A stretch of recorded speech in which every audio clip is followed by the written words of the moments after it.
شروع کوم د الله د لوی نوم نه چې بخونکی او مهربانه دی. مونږه نن د ادبي اصطلاحاتو باندې خبره کوو. نو په بیت باندې لومبی خبره کومه چې بیت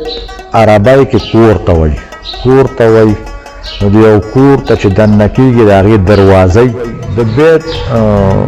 معنا هم دکه ده چې هغه دوه کور ته وایي او د کور نه مثال طور هغه دروازه د دروازې دوه تنبي د دې شعر هم دوه حصې نو لکه دوه مصرې چې یو ځای شي نو هغې ته بیت وایي. لکه مصره موږ دا خلک وو چې یاره یو څو مصرې ووایه یا څو مصره ځان له یو نیم بیتی شعر دی بس هغې ته پوره دغه ني.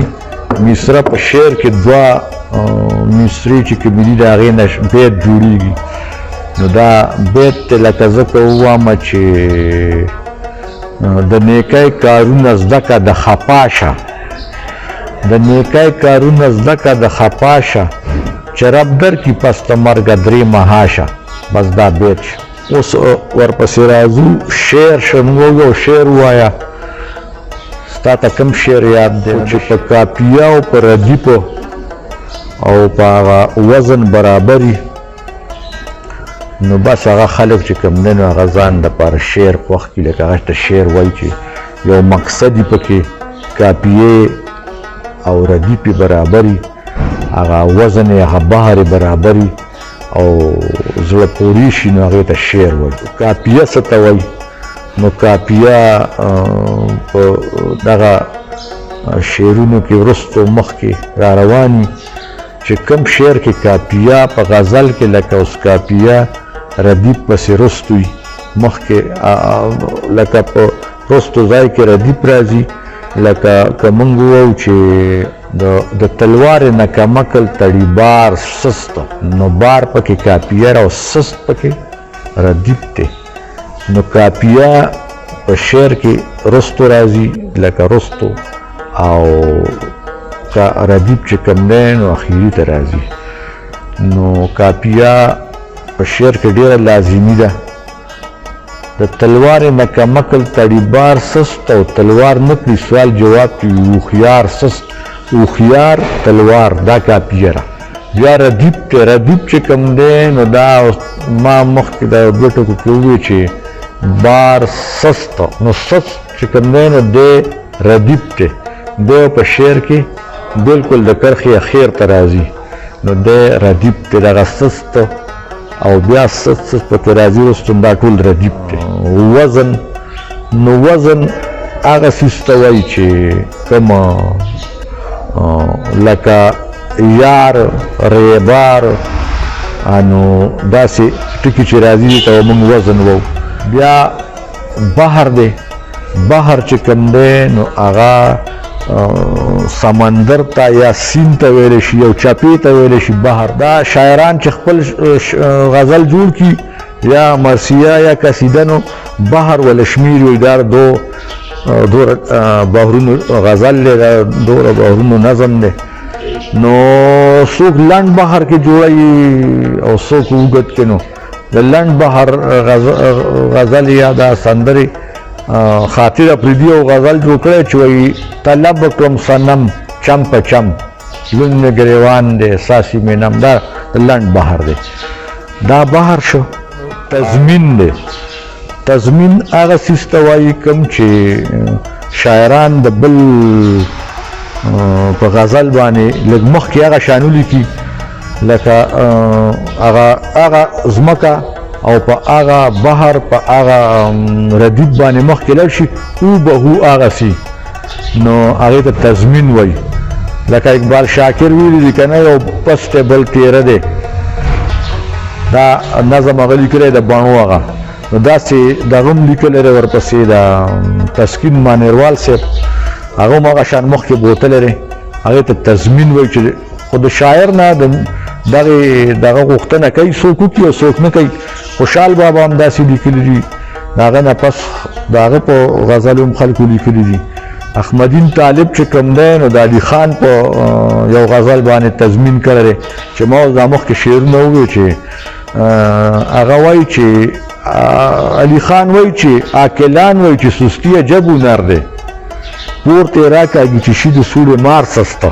دا مار چې دننه سولې ته لړ شي دی به په زور راکاږي نه دی به لږ سستې نو دی اسان بیا هغه سولې نه راوځي احمدین طالب وای د تلوار نه کمکل تړیبار سسته نو ګوره مار سست تلوار سست دا شی هغه شعر ولې تضمین وای تلوار نه کوي سوال جواب کوي خيار سست او چا ویل بزرگ جمعیر ته دا د هیب دی کوي سله په دمه دمه ګفتار سست دا څور پس هغه مخ کې بوتل لري تضمین وای یا د اقبال شاکر په نظم نما غزل او تخلق وای زو تم داوام هغه باندې تسکین مانیروال سے تضمین کړی چې هغه وای چې د ظلم د بغداد خار د پیریګم نو د ظلم د بغداد خار د پیریګم چنګیز غونډې جوړ نکې ناتار ستا باڼه نو هغه سي مخ کې بوتل لري د تضمین ویل شي رج ستوي رج هغه ته ویل شي چې کم شاعران یو سپای په جنگ کې ډیره مړانه وکي او غازی راشین داغه باندې چې کم شعرونه را بادرای ولیکي هغه ته رج ویل شي یا یو مزدور دی چې ځان نه خولي وبوي او ډیر د مړانې مزدوري کوي دا شاعران په خپل شعرونو کې راولي چې دا ډیر ښه مزدور دی دا ډیر تکړه دی نو دغه شعرونو ته رج ویل شي تغلی څه ته وایي تغلی دا د شاعرانو طبقې ته وامه ځکه چې دا کوم شاعران دا واړه لیکان شاعري زده کوي نو په دې به ځان پوهه کوي تغلی هغه څیز ته وایي کوم چې شاعر د خپل فن مظاهره کوي په یو د قابلیت نو تغلی ډېر شاعرانو کړی را حمزه بابا وایي تغلی مې د غرور له مخه نه ده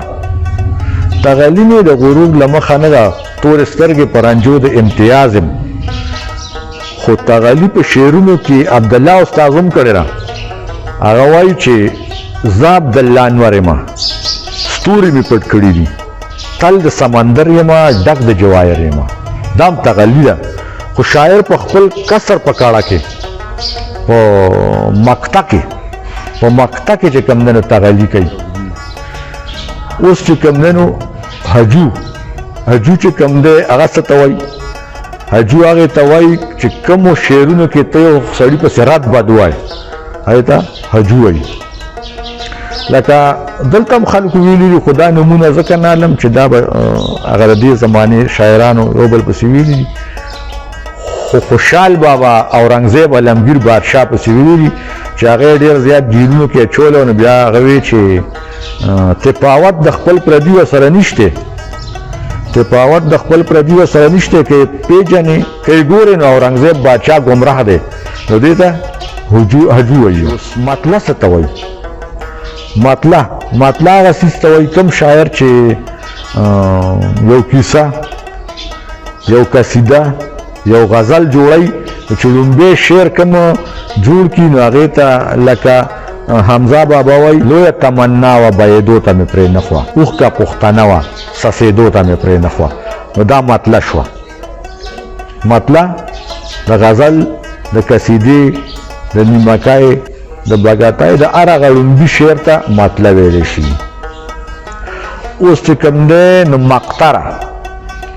څه ته ویلی شي مقطع هغه ته ویلی شي کوم چې شاعر په شعر ختمی خپل نوم یا کسر یا تخلص هغه چې کوم دی هغې ته مونږ پښتانه کسر وو او شاعر ول تخلص راړي خپل پکې وایي یا پکې خپل نوم وایي نو هغې ته مقطع وایي مقطع پرېښودلو ته وایي ختمولو ته وایي دا را ربای جبې لفظ دی نو مقطع به څنګه مونږ وو چې شاعر چې کوم دی نو هغه پکې خپل نوم ظاهر کړي هغې ته مقطع وو لکه د دنیا شعرونه خپل شاعرانو خپل نومونه پکې اخیستي دي یا پکې تخلص اخیستی دی ویلی دی نو هغه مقطع ده بل دا خبره خو شوه او دې پسې به بل پروګرام چې کوم دی نو دغه کوو د هغه اصنافو نو هغه بیا کوو او یو شعر باندې چې کوم دی نو دا خبرې ختمومه چې ستا د خولې خبره او بیا دومره د خوږو ډکه دا چرته راوړلو کې ریبار بدله کړې ده والسلام